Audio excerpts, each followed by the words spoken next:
बहुत समय पहले की बात है। एक गांव में एक संत कहीं से आए जो काफ़ी होशियार और बुद्धिमान थे।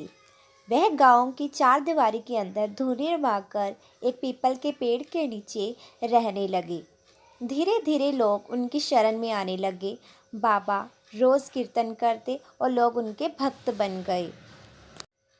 लोग बाबा से प्रसन्न होकर उन्होंने बाबा को एक झोपड़ी भेंट की, जिसे देखकर बाबा बहुत ही ज़्यादा प्रसन्न हो जाते हैं। धीरे धीरे बाबा की प्रसिद्धि होती गई, वह मशहूर होते गए और लोग दूर दूर से दर्शन करने के लिए आने लगे। उसी गांव के बीच एक सेठ रहता था जो काफ़ी चालाक और घमंडी था, और वह लोगों से कहता था कि बाबा ढोंगी है, वह ढोंग करता है।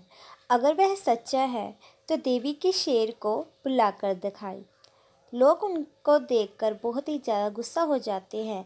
वह आकर बाबा को सारी बात बताते हैं, तो बाबा कहते हैं कि कोई बात नहीं, अगर उसे शेर को मिलना है तो मैं अपने ठाकुर जी से कहकर उससे मिला दूँगा। लोग उनको देखकर बहुत ही ज़्यादा खुश होते हैं।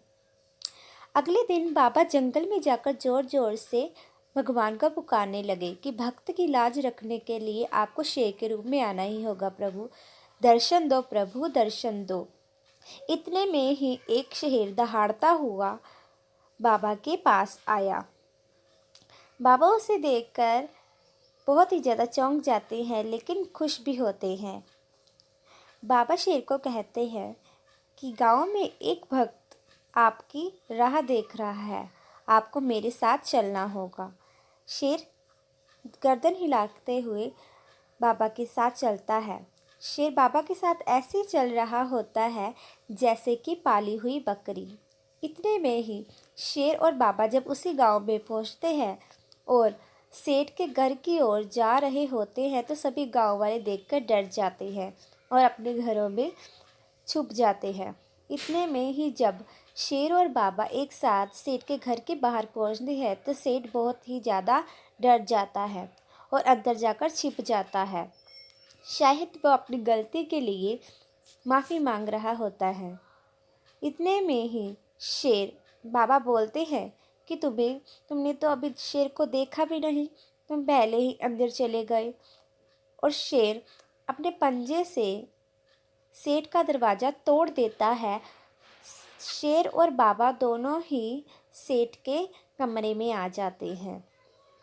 बाबा कहते हैं कि तुमने शेर को देखना था, तुम्हारी तसल्ली के लिए मैं शेर को ले आया हूँ, देख लो।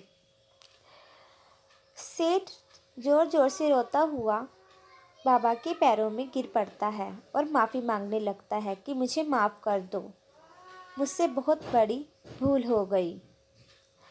इतने में वह खड़ा होकर शेर के पास जाता है और शेर से भी माफ़ी मांगता है कि तभी शेर और बाबा गायब हो जाते हैं और सेठ का सिर नीचे रह जाता है। इसलिए कहते हैं घमंडी का सिर नीचे।